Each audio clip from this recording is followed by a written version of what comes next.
सत साहिब सतगुरुदेव की जय। बंदी छोड़ कबीर साहिब जी की जय। बंदी छोड़ गरीबदास जी महाराज जी की जय। स्वामी राम देवानंद जी गुरु महाराज जी की जय हो।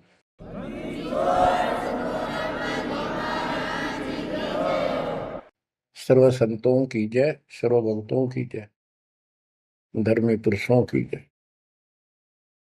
श्री काशी धाम की जय, श्री सुडानी धाम की जय, श्री क्रोथा धाम की जय, श्री बरवाड़ा धाम की जय। सत साहिब गरीब नमो नमो सत पुरुष को नमस्कार गुरु की नहीं। सुर नर मुनिजन साधुआ संतों सर्वस दीन। सतगुरु साहिब संत सब दंडवतम प्रणाम। आगे पीछे मध्य हुए किनको पूर्व।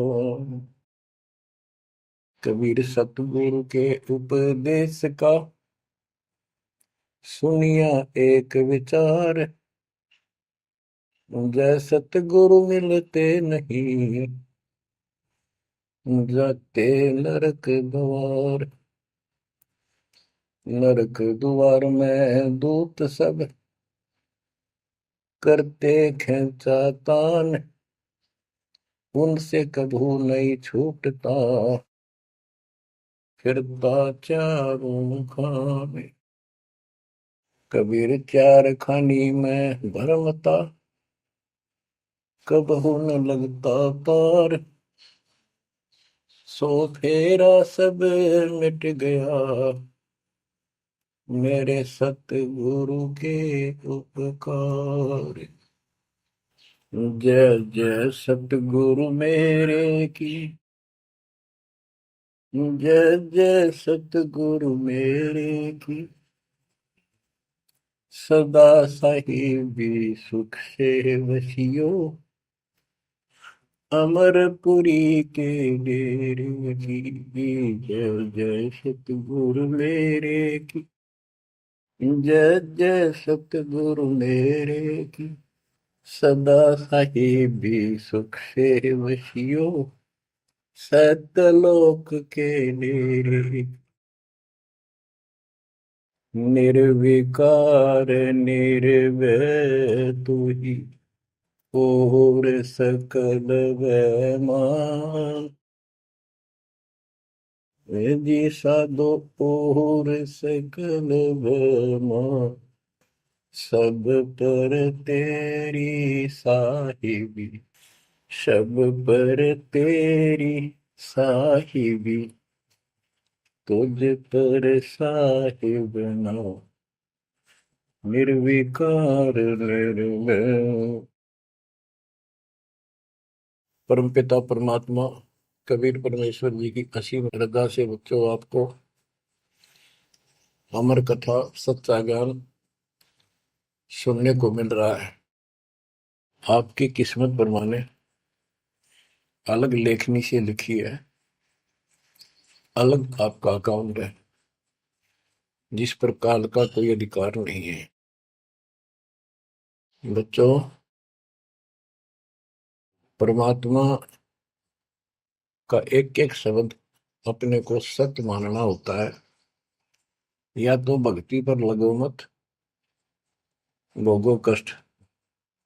भक्ति पर लग के भी और भक्ति मार्ग में अविश्वास होता है तो वो प्राणी सफल नहीं होता। जैसे दास को पहले शुरुआत में परमात्मा की चाह खूब थी और ये सुना करते थे द्रौपदी का चीर मिट गया, नरसिंह दास भगत की कुंडी भगवान ने ली। तो इस तरह की बातें आत्मा मानती थी भगवान कुछ भी कर सकता है, पर कोई कह देता था नहीं ऐसा नहीं हुआ करता है। तो वैसे भगवान की आस्था बनाने के लिए कह रखा है ऐसा नहीं हो सकता। तो मन ये भी मान लेता था कि ऐसा ना होगा, पर भगवान तो है। केवल इतना मानकर भक्ति कर रहे थे, दीक्षा भी ले ली थी। और फिर परमात्मा ने ऐसा अजब गजब किया, वो सारी शंका मिटा दी। लोहे की जाड़ी को 1 फुट से ज्यादा बढ़ा दिया, और दोनों को बढ़ा दिया, एक को नहीं। तो बच्चों, विश्वास बहुत जरूरी है। जैसे आपको उदाहरण दिया जाता है सत्संग के माध्यम से।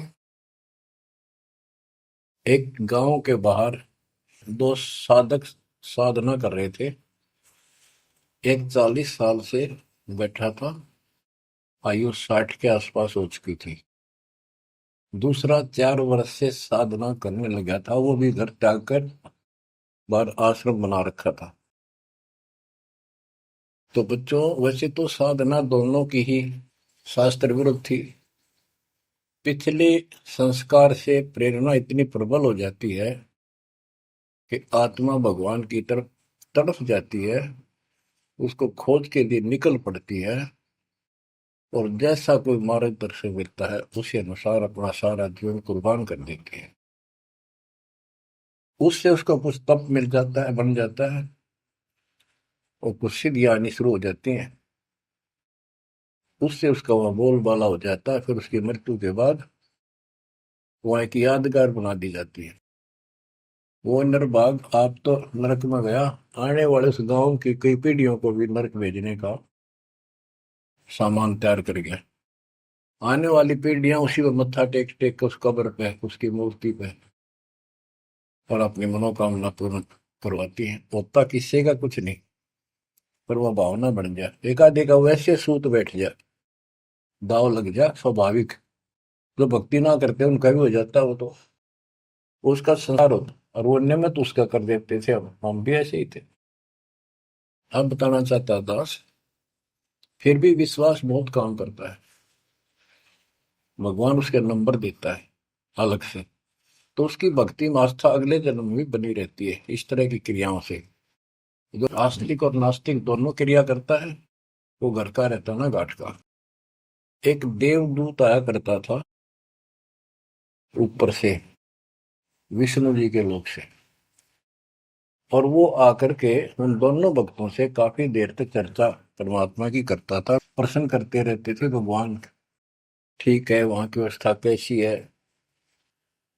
तो वो दोनों, ये देवदूत दोनों भक्तों के पास घंटों बैठ कर जाया करता था। देवदूत से भगवान ने पूछा भी, विष्णु ने, कहा जाता है ये ऐसे ऐसे आपके भगत हैं, बहुत गजब के, कुर्बान हाथ के लिए तो उस गांव में, और मैं वहां बैठ रहता हूँ कुछ देर जाके, आपके ऊपर तो कुर्बान है। तो भगवान बोले, विष्णु जी बोले, मैं भगत तो एक है, एक तो वैसे टाइम पास करे। देवदूत बोला, जी वो होगा जो 40 साल से आपके लिए कुर्बान अगर छोड़ के आया हो। तो भगवान बोले, ना, दूसरा जो 4 साल से बैठा है वो भगत है, उसको मुझ पर विश्वास है और बड़े पर को विश्वास नहीं है। ये बात उस देवदूत का गले नहीं उतरा, ये तो हो ही नहीं सकता। तो भगवान ने समझ लिया कि देवदूत की विश्वास नहीं मेरी बात पे। तो विष्णु जी बोले, भाई एक काम करना देवदूत, आज तू लेट जाना समय से, जिस समय जाता है, और फिर वो पूछेंगे कारण लेट होने का, उनको फिर ऐसे बताना कि आज भगवान ने समय दे रखा था कि दोपहर को सुई की नोक में से, जिसमें धागा डर, सुई के नक्के में के सुराख में हाथी निकाल लेगा भगवान, और कहना कि मैं उसको देखने के लिए रुक गया। और भगवान ने हाथी उस सुई के नक्के में के निकाल दिया। वो इसी तरह की क्या, देवदूत पहले उसके पास गया, बड़े के पास, क्योंकि उसको भरम था। तो विष्णु जी ने कहा था, फिर ये देखना वो कौन क्या प्रक्रिया करता है, तुझे स्वयं फैसला हो जाएगा भगत कौन है। देवदूत उस बड़े के पास गया, उसने भी ये जाते कारण पूछा कि क्या बात, देवता से लेट हो गए, आपकी बहुत इंतजार थी और आपके साथ बैठकर भगवान की चर्चा करते थे, अच्छा समय व्यतीत होता था। क्या बात होगी, क्या कारण हो गया, लेट हो गया बस। देवदूत ने वही बताया कि आज दोपहर को भगवान ने एक लीला करनी थी, वो देख कर आया। तो भगत बोला, क्या लीला की? कि कमाल कर दिया भाई, हद कर दी। भगवान ने एक हाथी को सुई के नक्के में निकाल दिया। इसको देख कर आया मैं, इसको देखने के लिए रुका था। भगत बोला, 40 साल वाला देवदूत, देवता, इसी झूठ बोल, किसी का जत जा, ये कभी हो सकता है? सुई के नक्के में का हाथी निकल जा, क्यों झूठ बोल रहा है? देवता होकर ऐसी बात कर रहा था। तो उस देव की होश उठ गया और उसके सारे अनुभव फेल हो गया। तो भगवान ठीक है कहते हो तो कति डांगर है। जब इसको इतना विश्वास नहीं, भगवान कुछ नहीं कर सकता, तेरे जैसा घसियारा है, फिर भक्ति क्यों कर रहा है? देवदूत उठ कर चल पड़ा। फिर वो 4 साल वाले के पास गया। उसने सोचा, यूं तो माने धमका दे मेरे को, गुस्से होएगा, इसको तो ज्ञान ही कुछ नहीं होगा अभी तक। उस 4 साल वाले ने भी, भगत ने पूछा, देवदूत तो लेट हो गए, आपके आने की बड़ी इंतजार रहती थी, आज तो सोच लिया था शायद नहीं आएंगे, क्या काम हो गया ऐसा कोई, हमें भी बताओ। देवदूत बोला, भाई ये बताऊं, झूठ में कह नहीं सकता और सच्ची की शेखर गला उतरती नहीं। भगत बोला, बताओ तो सही क्या बात है? क्या दोपहर को भगवान ने एक लीला करनी थी, मैं उसको देखने के लिए रुक गया। क्या लीला थी? देवदूत बोला, सुई के नक्के में क्या भगवान ने हाथी निकालना था। भगत बोला, फिर क्या हो गया? कि वो निकाल दिया, कमाल कर दिया। बोला, बस भगवान ने निकाल दे, सारी पृथ्वी ने, धरती ने सुई के नक्के में गया, आप हाथी में आश्चर्य कर रहे हो? तो देवदूत ने सीने से लगा दिया उस बालक को।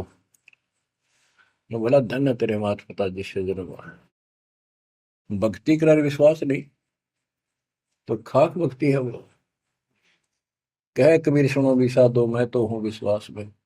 तो अपने परमात्मा की विज्ञा पे अविश्वास नहीं होना चाहिए।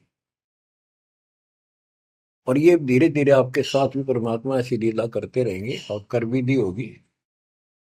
और ना भी हो तो इतने सारे प्रमाण दिए जाते हैं, विश्वास कर लेना,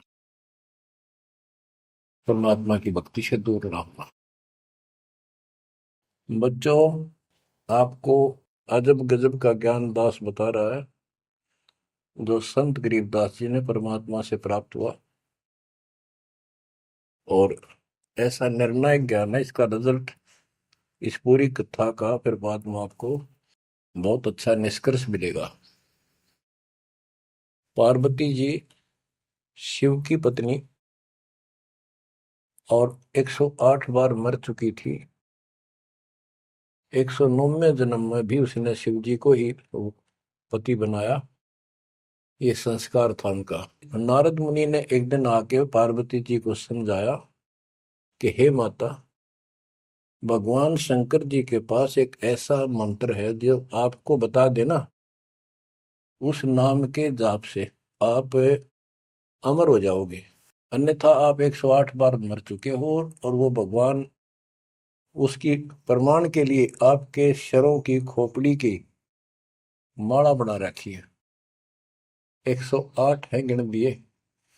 पार्वती जी बोली, भाई नारद बिल्कुल सही है, 108 है। मैं पूछती हूँ ये किसके के यू क्या है, तो वो टाल मटोल कर जाते हैं। तो हे माता, आपका जन्म मरण मिट जाएगा।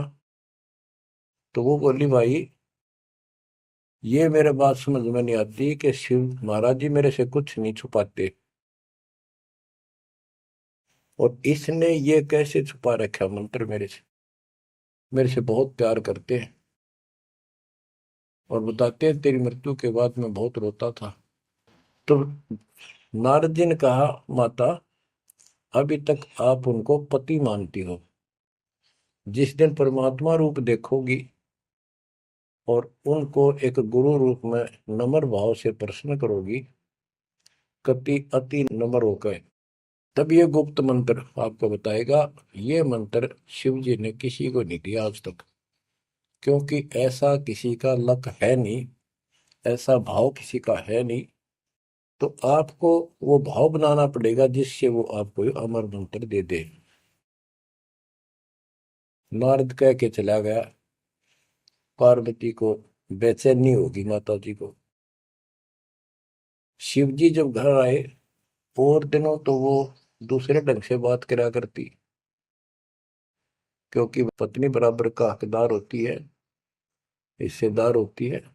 उस दिन चरणों में लेट गई, दंडोत प्रणाम किया और चरण पकड़ के रोने लगी और कहने लगी, हे भगवान, मुझसे ऐसी कौन सी गलती बन गई कि आपने मेरे से वो अनमोल मंत्र छुपा रखा है। हे भगवान, मैं 108 बार मरी, क्या आप दुखी नहीं हुए होगे? मुझे वो नाम बता दे जिससे मेरा जन्म मरण मिट जाए। अब शिव जी उसके मुंह की तरफ देख रहा है, पार्वती की सारी आओ भाव को समझ रहा है। कहने लगा, पार्वती आज तेरे को कौन सा भगवान आत्मा मिल गया जिसने तेरी बुद्धि बदल दी? ये तेरी बुद्धि का ज्ञान नहीं है, तेरे को तो मैं जानता हूँ। ये बात तेरे मन में भी नहीं आती थी। मैंने कोशिश भी की, भक्ति किया करो, आप कह देती थी आप भगवान हो, मुझे क्या जरूरत है, मैं भगवान के साथ हूँ, मैं उनकी अर्धांगिनी हूँ। तब पार्वती जी ने बताया कि नारद जी आए थे, उन्होंने मुझे ये सब बताया। तो भगवान शंकर बोले, पार्वती सुन ले, जितनी बार तू मरी मेरा पागल जैसा हाल हो जाया करता था। एक बार तो राजा दक्ष के यज्ञ में जलकर मरी, तेरे अस्थि पिंजर को उठाए मैं 10,000 वर्ष तक घूमता रहा था, तो आप कंधे पर रख के और पार्वती पार्वती करता हूँ। तो एक सुदर्शन चक्कर आया, उसने काट के तेरे टुकड़े कर दिए शरीर के। जब मैं ठगा सा रह गया, मेरे हाथ कुछ नहीं बचा, फिर तेरा जन्म हो गया, शादी फिर होगी, वह भूल पड़ी। ये मंत्र ऐसा अजब गजब है, ये आम व्यक्ति को नहीं बताया जा सकता। भगवान शंकर जी ने कहा कि अब तेरी आत्मा सच्चे दिल से डिमांड कर रही है, अब मैं तुझे यू नाम दूंगा। गरीबदास जी बताते हैं कि जैसे सीप एक जानवर होता है, शंखला सा जैसे एक शंख होते हैं, इस टाइप के मजबूत शरीर का, और उसको सीप बोलते हैं, सीप। वह सीप जो है, गर्मी हो जाती है जब उसको अंदर पानी की डिमांड होती है, मोती बनाने के लिए उसमें प्रेरणा होती है, जैसे पशु में गर्भ धारने की होती है। उस समय सीप समुद्र के ऊपर आ जाती है, ऊपर बादल गरज रहे होते हैं, यदि उसका मुख खुला हो और बारिश की एक बूंद भी उसके मुख में चली जा, तो उससे मोती बनना शुरू हो जाता है। उस बूंद को लेकर शिप वापस समुद्र में गोता लगा जाती है, उसमें मोती बन जाता है। और यदि सीप का वो मुंह बंद हो तो सारा सामान बरस जाए उसके ऊपर, मोती नहीं बने। तो पार्वती को समझाया कि अब तेरी सीप का आत्मा का मुंह खुल चुका है, अब मैं यू नाम दूंगा, असर करेगा।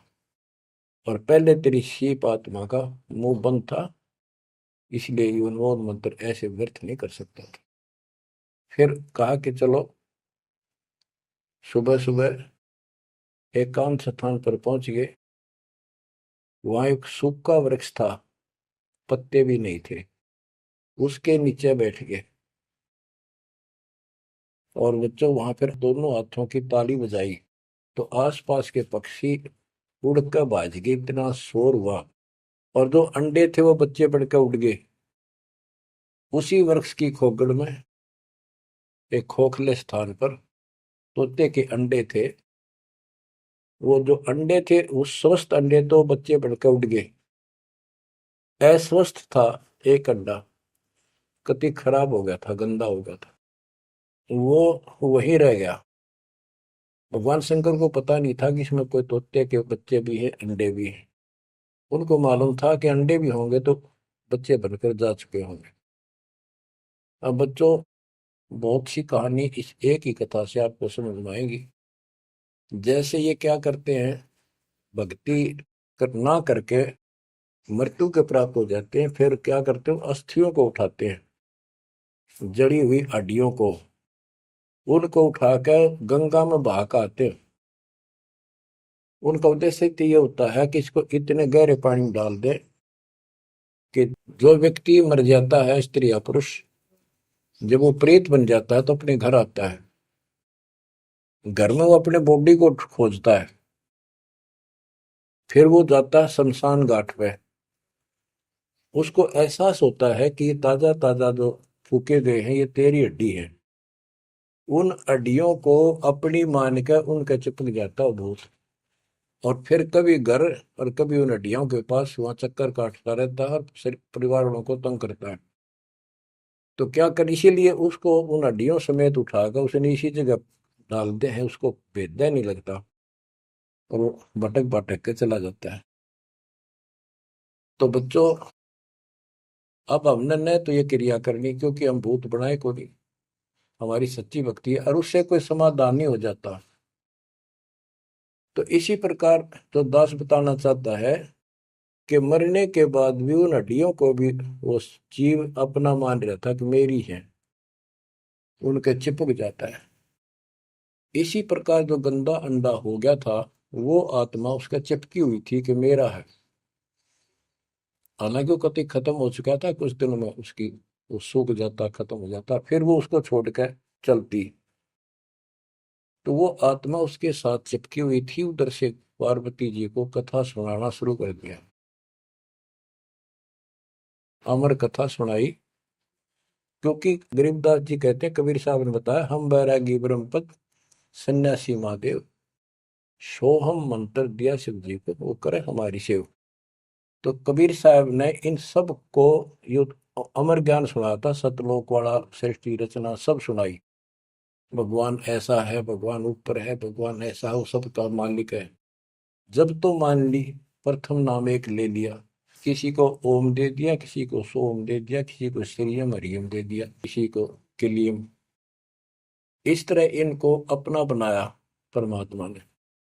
और फिर सोचा था कि दोबारा मैं आऊंगा, अगर इनकी बुद्धि काम करेगी, इनकी आस्था ठीक रही, तो फिर नए सिरे तो मंत्र पहला दूंगा। जब दूसरी बार परमात्मा गए तो इन सब की बुद्धि काल ने फेर दी। इन्होंने सुनी भी नहीं कबीर साहब की बात। तो कबीर साहब वापस आ गए। अब वो ज्ञान शिव जी को था, पार्वती को बताया और मंत्र दिया उसको। अब बच्चों, 5 नाम शिव जी को बताए थे, लेकिन शिव जी विशेषकर एक सोहम मंत्र ही जाप करता है। ये चक्कर ये है कि जो गुरु बताते हैं हम उस पर ना रुक करके फिर मनमुखी जरूर करते हैं कोई कोई। और परमात्मा जी ने, कबीर साहब ने शिव जी को सब कमलों का भेद बताया था। ये योगी था, इससे तो एक कमल भी नहीं सुलझा था, एक भी, और अभी तक नहीं सुलझा है, लेकिन ज्ञान सारा बता दिया था। तो पार्वती को सुनाया जा रहा था ज्ञान, पार्वती यश करती जा रही थी, देखो ये मूल कमल है, आगे चलो स्वाद चक्र है, फिर नाभि कमल है, हृदय कमल है, उसमें ऐसे ऐसे देवता हैं, कंठ कमल में ऐसा है, त्रिकुटी कमल तक पहुंचा दिया बस। पार्वती जी ध्यान मग्न होगी, उसको नींद आ गई, बोलना बंद कर दिया। उधर से वो पक्षी इस कथा को सुनने से वो अंडा स्वस्थ हो गया तोते का, और ओंकार्य बुलंद आ गया। शिव जी ने देखा, आवाज और तरह की आई, पार्वती तो सो रही है, लटके ले रही है बैठी बैठी। आवाज कहाँ से आई? उसने देखा एक पक्षी उस वृक्ष की खोगड़ में, उथोथे स्थान में नजर पड़ा। पक्षी उड़ कर भाग लिया। शिवजी उसके पीछे चल पड़े कि इसने मेरा ज्ञान चुरा लिया। आकाश में उड़ गया, उड़ के पीछे हो लिया। ये तोते वाला जीव परमात्मा की अमर कथा सुनता है, उसमें भी शक्ति सिद्धि आ गई थी। और ये ज्ञान जो है पूरे पहुंचे हुए संत से सिद्धि युक्त और अधिकारी से सुनने से ज्यादा असर करता है। भगवान शिव तीन लोक के प्रधान है, इनमें आध्यात्मिक शक्ति है। वो साथ मिलकर उसकी आध्यात्मिक शक्ति के साथ वो वाणी परमात्मा अमर कथा उसके भी बॉडी में गई, उसमें सिद्धि आ गई। मोक्ष तो बहुत दूर की बातें हैं, ये तो लंबा चैप्टर है, लंबी कहानी है। लेकिन सब थोड़ा थोड़ा हिंट आपको देना पड़ता है, कहीं कभी कोई मिसगाइड ना करते। सिद्धियों कहते ये अष्ट सिद्धि नौ निधि के भरे पड़े हैं शिव जी, और इनके वचन से भी सिद्धि आ जाती है, किसी को ये कह दे तो। लेकिन सिद्धियां ने के चाटा, ये मोक्ष तो ना हुआ है। भाव कहने का ये है कि वो तोते वाला प्राणी वेद व्यास के आश्रम में पहुंच गया, उड़ता उड़ता पीछे पीछे शिव जी। वहां शरीर छोड़ गए, और व्यास की पत्नी ने जमाई ली थी, उसके द्वारा सांस के द्वारा उस सूक्ष्म जीव अंदर चला गया। और जब गर्भ धारण का समय आया तो उनके गर्भ में स्थान लिया, उस बच्चे के शरीर में प्रवेश हो गया, 12 वर्ष तक वहीं रहा। आगे कथा इसमें आगे आएगी, वो बताऊंगा। अब ये वाणी सुनाऊंगा जो आसानी से आपको समझ में आएगी। मोक्ष मुक्ति का लख्यान बेवा, ब्रह्म में पुत्र व्यास सुखदेवा। सतगुर मेरा महादेव पंका, 84 की मिटी न शंका। के महादेव जैसे भी उनको मिले, फिर भी 84 लाख योनियों का चक्कर उसका मिटा नहीं। 78 जन्म गौरी भरमाई, शिव को रुणमाला गले लाई। अर्ध शरीरी देवी गौरा, जिनका थीर बयानी मोरा। 108 जन्म पार्वती जन्मती मरती रही, और शिव जी ने उसके सिर की माला, सिर के रुंड खोपड़ियां माला बनाकर गले में डाल रखी थी। अर्ध शरीरी देवी गौरा, जिनका थीर भया नहीं भौरा। अर्धंगनी थी शिव की पार्वती, और उसका भी मोक्ष नहीं हुआ। नारद मुनि उपदेश बखाना, गिरजा सुनो मोक्ष पद ज्ञाना। सुन हे देवी गौरा माई, 68 तीर्थ पर भी नाई। पिंड प्रदान किए कह बारा, खुला नहीं मुक्ति का द्वारा। जब पिंड प्रदान कहते हैं ना, पिंड प्रदान करने से भूत जुनी जा छूटे थे, पिंड प्रदान करंत गरीबदास जिंदा कह नहीं मिला भगवंत। जैसे पार्वती भूत पड़ गई, पिंड प्रदान कर दिए, भूत जुनी छूट गई, और फिर पता नहीं किस दुनिया में चला जाता प्राणी। इसके संस्कार अच्छे थे, ये फिर मनुष्य जीवन, लड़की का जन्म हुआ, शिव जी के ब्याही गई। ये पिछले जन्म जन्मांतर की शक्ति भक्ति के कारण मनुष्य जीवन ज्यादा भी हो सकते हैं। लेकिन मोक्ष न होने से फिर 84 लाख योनियों में जाना था। इस पार्वती ने भी आगे भी जाएगी। शिव जी भी मरेगा, पार्वती भी मरेगी, और फिर ये 84 लाख योनियों में जाएंगे। कहते हैं चंद सूरज की आयु लग, जो जीव का रह शरीर। सतगुर से बैठा नहीं तो अंत कीर का कीर। अगर चांद सूरज की आयु तक भी जीव का शरीर रहे और पूरा सतगुरु मिला नहीं, तो अंत में कीड़े मकोड़े बनेगा। अब नारद जी बता रहे पार्वती जी को, सुन हे देवी गौरा माई, 68 तीर्थ पर भी नाई। पिंड प्रदान किए कह बारा, खुला नहीं मुक्ति का द्वार। सारे कर्म कांड कर लिए तेरे मृत्यु के बाद, तेरा फिर भी मोक्ष नहीं हुआ, फिर जन्म हुआ। रुंडमाला शिव के गले माही, सो देवी तुम जानो माही। ग्रीव रुंडमाला शिव के गले, गेजा के सब शीश। भक्ति दुराई देव को ना परसा जगदीश। तुमरा देवी रूप विशाला, शिव तो पैर रहे रुंगमाला, भौतक पर लहो हो जाई, लंबी उम्र शिव कलिमाई। दीर्घायु शिव है अनुरागी, तुम देवी गौरी दिल त्यागी। मूल मंत्र ने नाम सुनाया, ताते कल्प हुए तेरी काया। महादेव देवनपति देवा, जाकी करी न गौरी सेवा, कर बंधन कर शीश नवाओ, तन मन अर्पो शीश चढ़ाओ।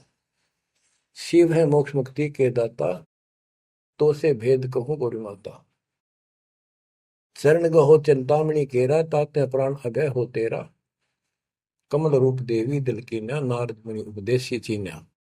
जब आए शिव मंदिर अवधूता, देवी चरण लिए शत्रुपा। अब कहते नारद के कहने से पार्वती जी ने, गौरी देवी ने कतिक पाक साफ दिल कर लिया, कमल की तरह। कमल के ऊपर कोई मैल नहीं होता, ना कोई धूल टिकती है, ना जल टिकता है, ना कोई कीचड़ टिकता है। तो ऐसा साफ दिल किया। और जब शिवजी घर पर आए, उनके चरणों में चरण लिए शत्रुपा, सच्चे भाव से चरण लिए। चरण पकड़ रोवत है बाला, मोरे शीश किए रूपमाला। मोसे भक्ति दुराई देवा, न जाने नी तुम्हारी सेवा। मोसे भक्ति दुराई स्वामी, हमसे भेद कहो निज दामी। मैं अबला हूं बाला बोली, पार निभाओ हमारी डोली। कति चरण पकड़ के कहने लगी, मैं तो बोली बोली सी लड़की हूं, और मेरा बेड़ा पार करो। बच्चों, ये सारी कहानी आपको मौखिक सुना दी। इन वाणियों में सारा इसी का निष्कर्ष है। अब क्या बताते हैं, गृह मूल मंत्र महबूब का, एक सुनाओ मोही। पार्वती जी कहती है शिव जी को कि उस परमात्मा का समर्थ शक्ति का जो मूल मंत्र है वो मुझे बता दो। अब इन मूल मंत्र का पता नहीं, जिस भी नाम को ये गुप्त रखते हैं, जो विशेष नाम इनके पास है, उसी को मूल मंत्र मांग रहे थे। गृह मूल मंत्र महबूब का, ए सुनाओ मोही, युगन युगन के पातक कटे, छूटे तें दिल द्रोही। पूर्व जन्म की कथा सुनाओ, मूल मंत्र हमें शिव गोराओ। भूल रही भवसागर हमी, मोक्ष मुक्ति के दाता तुम ही। शिव बोले सुन देवी बाता, को उपदेशी मिला विदाता। ये तो ना ही ज्ञान तुम्हारा, हम सो भेद कहो परवार। कि आज जैसे तू बोल रही है कि तेरी बुद्धि की बात नहीं, तुझे कौन ऐसा भगवान आत्मा मिल गया जिसने तेरा मन फेर किया। गिरजा कह सुनो शिव स्वामी, तारण तर आदि घरनामी। नारद मुनि उपदेश समोदम, दीन ज्ञान ध्यान परमोदम। शिव समर्थ बोले हैं जब ही, गौरी ज्ञान सुनाया तब ही। कोटि कल्प प्रलय युग बीती, ज्ञान ध्यान सब ही परचिति। तुमरा मन नारद मुनि फेरा, सुनो ज्ञान तुम गौरी मेरा। बनखंड चलो गौरी दीवानी, पंछी सुने न हमारी बानी। ऐसे स्थान पर चलो पक्षी भी कोई हमारी बात ना सुन सके। जब शिवकर से लाई तारी, उड़ गए पंछी नर और नारी। जहां एक सूखा तरवर ताक्या, वहां पर एक सूखा वृक्ष देखा। शिव को आसन तहां वहां रखा, उसके नीचे अपना आसन लगा दिया, पार्वती को साथ बैठा दिया। जहां एक गंदा अंडा तिस्माही, तिस जाने तय समर्थ साई। योग असंख्य कल्प बरमाया, पूर्व जन्म कोई पिछला आया। अब तुम सुनो गौरी मेरा ज्ञाना, आसन मुख कर कोटिसाना। आसन पदम लगाओ गौरा, मेर दंड सुधा कर भोगा। गरीब आसन पदम लगाए कर, भंवर चुड़ाओ सुन। अनहद नादू बाजे ही, जहां लगाओ तुम। और क्या बताते हैं कि उस वृक्ष की खोगड़ में गंदा अंडा पड़ा था, और उस गंदे अंडे वाले जीव के असंख्य जन्म 84 लाख योनियों में हो चुके थे। यहां से उसके भाग जागे, और तो पक्षी बन के उड़ गए, वो पक्षी बन नहीं पाया। बाद में उड़ा जब उसने सारी कथा उसके ऊपर असर कर गई। जैसे बच्चों बहुत बार बताते हैं, दास आपको बताता है कि ये अमर कथा जो गरीबदास जी की वाणी है, यह शिव जी वाली अमर कथा से कई हजार लाख गुना ज्यादा शक्तिशाली है, ज्यादा प्रभावी है। अब ये कथा सुनाने का मुझे कोई उद्देश्य नहीं, इसमें से ऐसा निष्कर्ष निकाल लूंगा आप हैरान रह जाओगे। जैसे एक सर्प कांटे का इलाज करता है, अब तो दवाइयां चल गई, पहले गार्डू होते थे, मंत्र बोलकर जहर तार देते थे। जिसको सर्प ने काट लिया वो अचेत हो जाता था, कति बेहोश जैसे मर गया हो, सांस सांस आते थे। और गार्डू क्या करता है, एक मंत्र 5-4 पंक्तियां होती हैं, उसको सिद्ध करता अपने जीवन में, 5 4 7 10 साल लगा के वो वाणी सिद्ध हो जाती है। फिर तो उसको बोलता रहता उसके ऊपर साथ बैठ के उस सर्प जैसे व्यक्ति पर।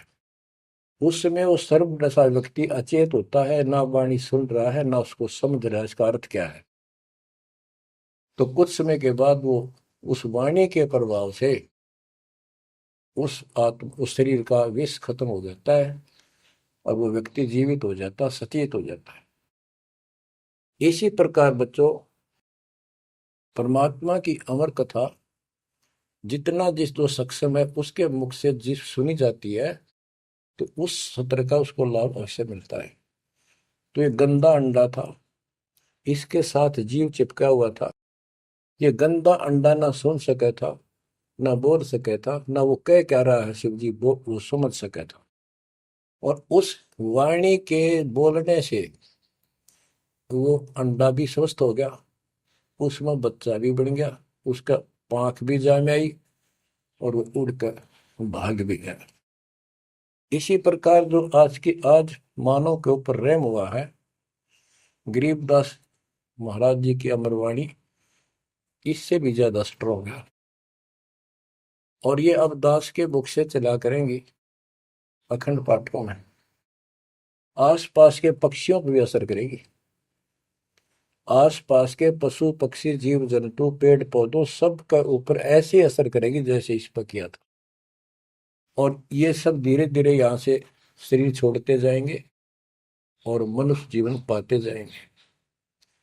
ये सीधे फिर आके मालिक के चरणों में आएंगे। बच्चों, भक्ति जरूर करेंगे, भक्ति करेंगे तो मालिक कहीं ना कहीं उनको मिलेगा।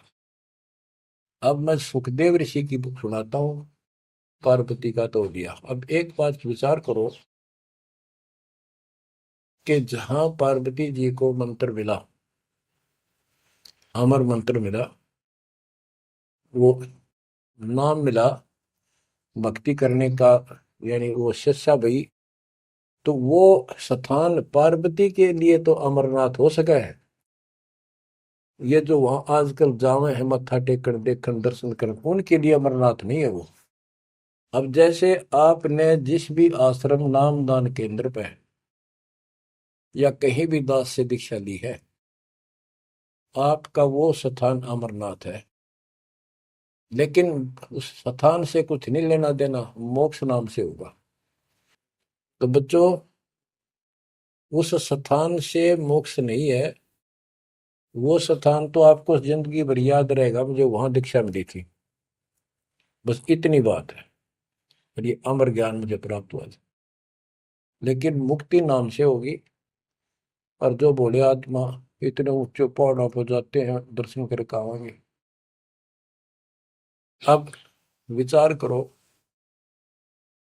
जैसे दास ने बहुत बार समझाया आपको, ये तीर्थ क्या होते हैं, ये धाम क्या है। जैसे पार्वती को वहां नाम लिया, नाम लेकर अपने घर ना आएगी, अब भक्ति करिए, वहां क्या रखा है। अब जैसे तीर्थ है, वहां किसी ऋषि ने भगत ने कोई तालाब का सहारा तक है, क्योंकि पहले पानी नहाने धोने का पीने का तालाब ही होते थे, कुएं भी बहुत गहरे होते थे, एक आदमी नहीं खोद सकता। तो वहां बैठ कर अपनी भक्ति करता था, जैसे भी उसने डले डोए। क्योंकि सत साधना तो आपको ही मिली है, पूरे विश्व को चार चार युग के बाद मिलेगी। तो वो जैसे भी तप किया, कुछ किया उसने, जैसा भक्ति की, उस आधार से वो उस लोक में चला गया। और अब वहां कुछ नहीं। अब जैसे हम किसी का एक हमाम दस्ता ले आते थे और उसमें सामग्री कूटते हवन की और वापस देते थे मांझ धो के। हमाम दस्ता होता है लोहे का उखड़ सा, एक डेढ़ एक फुट का उसका मुसड़ सा होता है लोहे का ही, उससे वो कूटते हैं जैसे चटनी कुट्टे आ रहे कुंडी में। तो हमाम दस्ते में थोड़ी बहुत स्मेल थी और 5-4 दिन में वह भी खत्म होगी। जिसका मांग के लाए तो उसको दे आए, तो उन घर वालों ने महसूस हुआ कि इसमें कुछ स्मेल आवा है, तो कोई सामग्री कूट रखी है। और कुछ दिन के बाद वो स्मेल भी खत्म होगी और वो सामग्री सारी कति साफ करके अपने घर रख ली। अब उस स्मेल को सूंघ बार बार को हो कमाल हो गया, बड़ी स्मेल आई, फिर वह खत्म होगी, चलो स्मेल लेके आते हैं। उस स्मेल से कुछ नहीं होने का, उस सामग्री से गूगल खेओ, वह बनानी पड़ेगी। इसी प्रकार मोक्ष प्राप्ति के लिए यह साधना करनी पड़ेगी। तो वहां जाने से कोई लाभ नहीं जहां पर कभी कोई ऋषि ने कोई साधना की थी, वो तीर्थ बने हुए हैं। तो काल ने परमात्मा से कहा था, जो मालिक आए थे जोगजीत रूप में, अपने बच्चे ज्ञानी के रूप में, जोगजीत रूप में, सहजदास रूप में, कई रूप में हम आते रहते हैं। तब काल ने सारी वचनबद्ध करा के मालिक को, और फिर अपनी वह दुष्टता दिखाई थी। यूं कहा था, जाओ ज्ञानी वैसे जाओ, जोग जीत संसारा, जीव न माने कहा तुम्हारा। जीव तुम्हारा कहा न माने, हमरी और वो बात बखाने, तीर्थ व्रत और झूठे जब तब मन लाऊं, देवी देव देवर पुजवाऊं, या वो जीव को बरमाऊं। द्वादश पंथ करूं मैं साजा, नाम तुम्हारा ले करूं आवाजा। द्वादश पंथ जो नाम जो ले, सो मेरे मुख में आम समोई, और अनेक पंथ चलाऊं, या विद जीवों को बरमाऊं। तो आज वो सारा काम इसने कर रखा है। अब आप किसी को समझा के देख लो, आपके सर हो जाते हैं। तुम हमारे देवताओं को ऐसे बताते हो, हमारी साधना को गलत बताते हो, तीर्थों में जाना ठीक नहीं, व्रत रखना ठीक नहीं।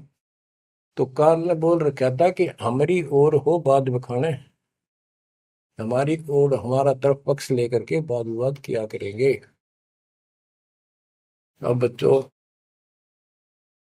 जो दास बता रहा है कि जो अमर पाठ और अखंड पाठ या वैसे वाणी सत्संग जहां भी चल रहे हैं, चला करेंगे, चलते हैं, चल रहे चलेंगे, वहां आस पास के पक्षियों को भी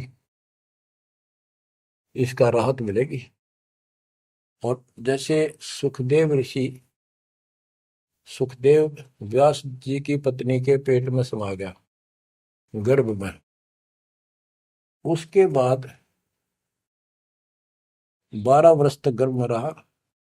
वहां उसको याद रहा कि पिछले जन्म तो असंख्य खो दिए, भक्ति नहीं बड़ी, अब के मानव शरीर प्राप्त हुआ और बाहर जाते भूल पड़ जाती है तो जुल्म हो जाता है।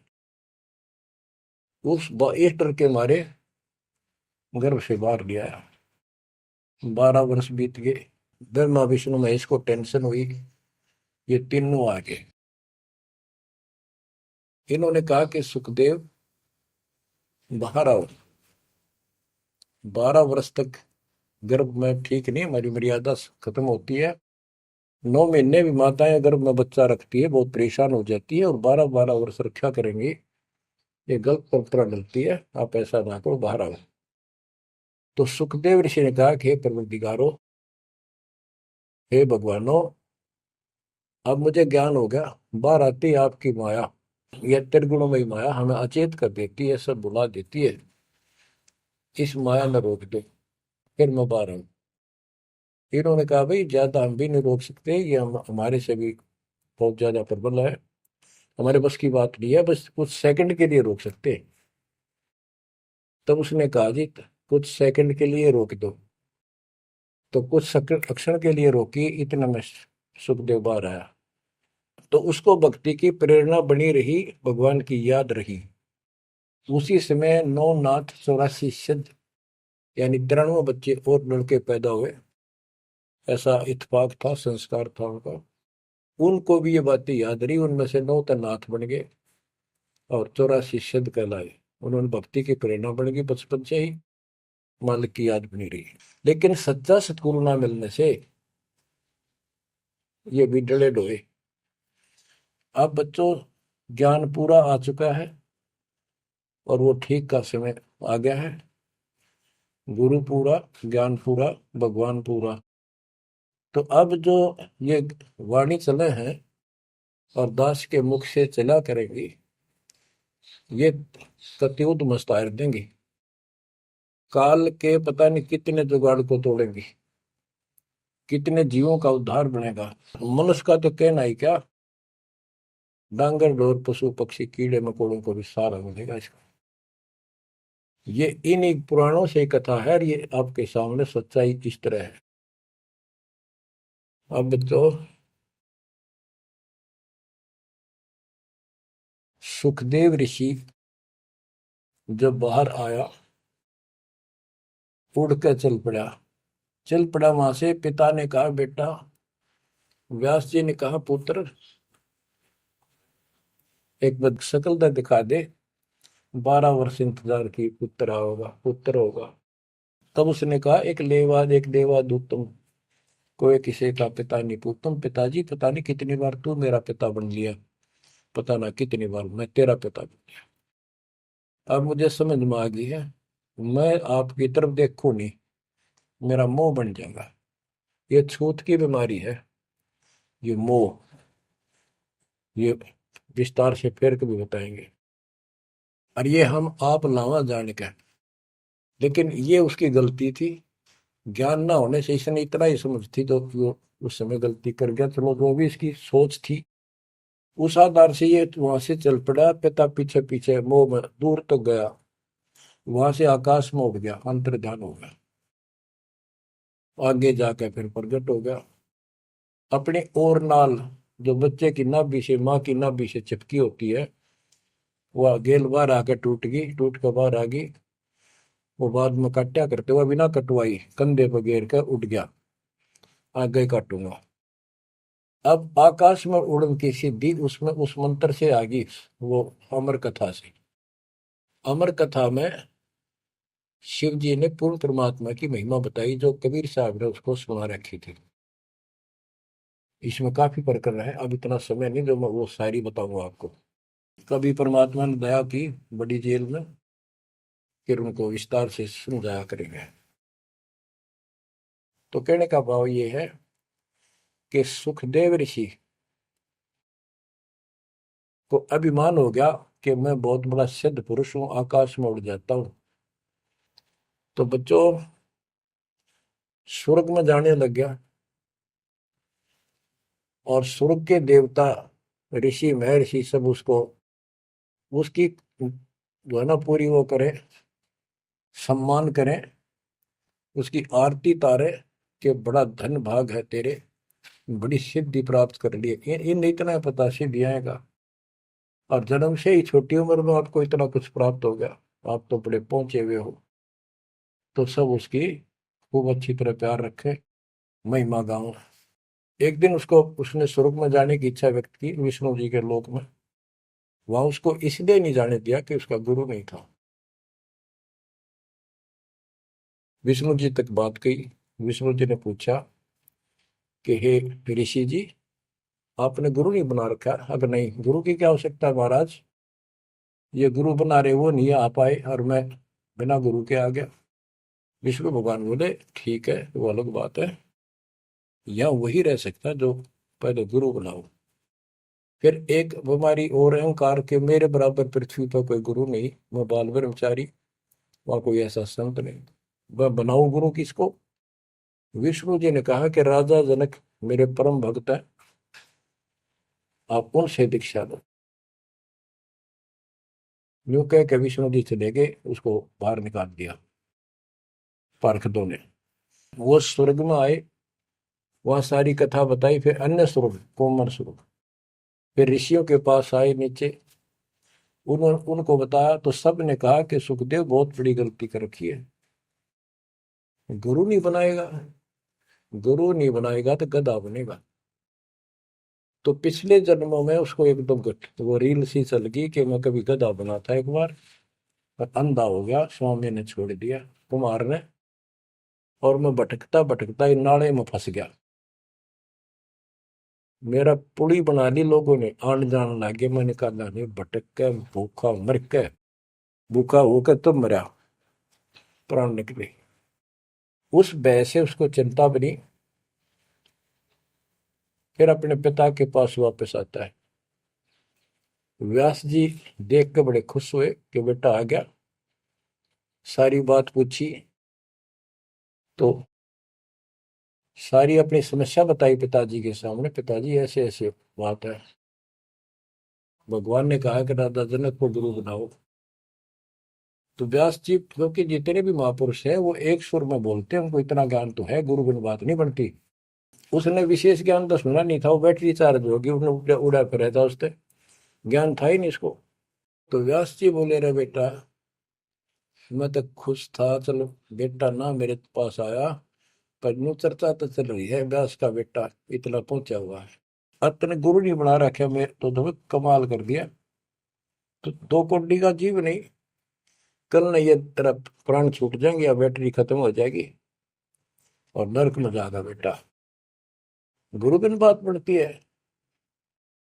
तो आखिर में हार कहने बोला, हे गुरुदेव, हे पिताजी, मैं कैसे गुरु बनाऊं राजा जनक को। राजा जनक गृहस्थी भाई, ओए होए, और कैसे शीश निभाऊं जाए। जनक विदेही राजा भाई, कैसे शीश निभाऊं जाई। ओहो। सुखदेव बोले, ज्ञान विवेक का हमने स्त्री का मुख नहीं देखे। तो उसके पिताजी बोले, जो भगवान ने कह दिया, अरे तू अब भी अगरम बगरम कर रहा है, ये करने का जीव नहीं, तेने ज्ञान भी क्या आएगा, कहाँ जाएगा फिर तू, वहां तेरे को पढ़ने नहीं देंगे स्वर्ग के अंदर। जो मरता क्या नहीं करता, राजा जनक के द्वारे गया, वहां चरणों में मत्था टेका और अपने कल्याण का मार्ग पूछा। बच्चों, क्योंकि यहाँ समय बहुत कम मिलता है, इससे बहुत सी जानकारी होगी आपको, अजब गजब ज्ञान होगा। क्योंकि अभी तक दास ने आपको केवल प्रमाण दिखाए, सारे ग्रंथ सुन जाए और एक नंबर का ज्ञान आपके हृदय में जमा दिया कि जो दास कह रहा है वो सारी सच्ची है। अब दास कोड वर्डों में, संकेतों में भी ज्ञान समझाएगा, तो भी आपकी आत्मा गिल्ला कैच करेगी साथ के साथ। गरीब गोता मारू स्वर्ग में, जा बैठो पाताल, गरीब दास ढूंढता फिरो अपने हीरे मोती लाल। आप वो हीरे मोती लाल हो बच्चों, आप सामान्य आत्मा नहीं हो। जब परमात्मा आपको कैसे रंग रहा है, रंग में कैसे दूध अमृत पिला रहा है आपको घर बैठे, आपको नहीं पता इसका क्या प्रतिफल होगा। बच्चे को माता पिता दूध पिलाते हैं, बढ़िया भोजन खिलाते हैं, उनको पता है कि इसको कितना इसका लाभ मिलेगा। बच्चे को ज्ञान नहीं होता, वो धक्के तो पिलावे, खेलने लग रहा हो, माँ लाओगी बुला के, आजा भाई आजा बेटी, दूध पियावेगी। बस दूध पीता पीता भी इन्होंने सोचा है, बच्चा अब छोड़ दे, जल्दी ही टांग ठोकूं, बाहर खेल का हूं। अब वह दूध पिया के फिर छोड़ देती, जा भाई खेल है तू। तो बच्चों, ये अमृत दूध है आपकी आत्मा के लिए। अपना काम करो, संसारी काम करो, फिर तो दिन का जो होमवर्क क्लास वर्क है वो भी करो। तो ज्ञान का जो असर है ये व्यर्थ नहीं जाएगा, आपकी आत्मा को इतनी ताकत दे देगा जिसमें भक्ति बिल्कुल सुदृढ़ हो जाएगी, सुरक्षित रहने लग जाएगी। क्योंकि मन में दोष नहीं रहेगा, कोई गलती करे बनेगी नहीं, तो सब कुछ सुरक्षित रहेगा। आपके मोक्ष के लिए परमात्मा ने कसर नहीं छोड़ रखी, जो भी संभव व्यवस्था है वो सारी कर दी है। बच्चों, तुम भी दया करियो, रहम करियो उस परम पिता पे। और इस दास की उम्र देखो, और दास कहाँ है 9 साल से, ये देखो, और यहाँ से आपके लिए क्या कर दिया उस दाता ने। उस मालिक को देखो ध्यान से। आप बालक नहीं हो, आपकी आत्मा में समझ आ जानी चाहिए कि ये क्या हो रहा है। कुर्बान हो जाओ, संसार की भूल जाओ बातों को। जो ज्ञान हम देते हैं उसके ऊपर समर्पित हो जाओ। तन मन धन सब अर्पिए, भक्ति मुक्ति के काज, जिनके उर्म बंदगी के इंद्र का राज।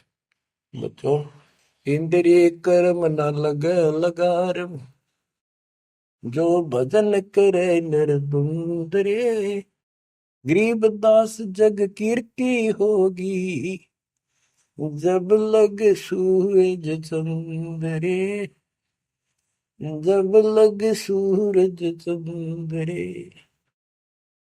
बच्चों, आने वाली पीढ़ियां आपको भी याद करा करेंगी जब तक चांद सूरज रहेंगे। आपका नाम रहेगा कि हमारे कौन माता पिता, कौन दादा परदादा दादी इसे अमृत ज्ञान को हमारे कुल में लाए थे। आने वाली पीढ़ियों के उद्धार के लिए तुम जिम्मेवार हो। कुर्बान हो जाओ। परमात्मा आपको मोक्ष दे, सदा सुखी रखे। सत साई।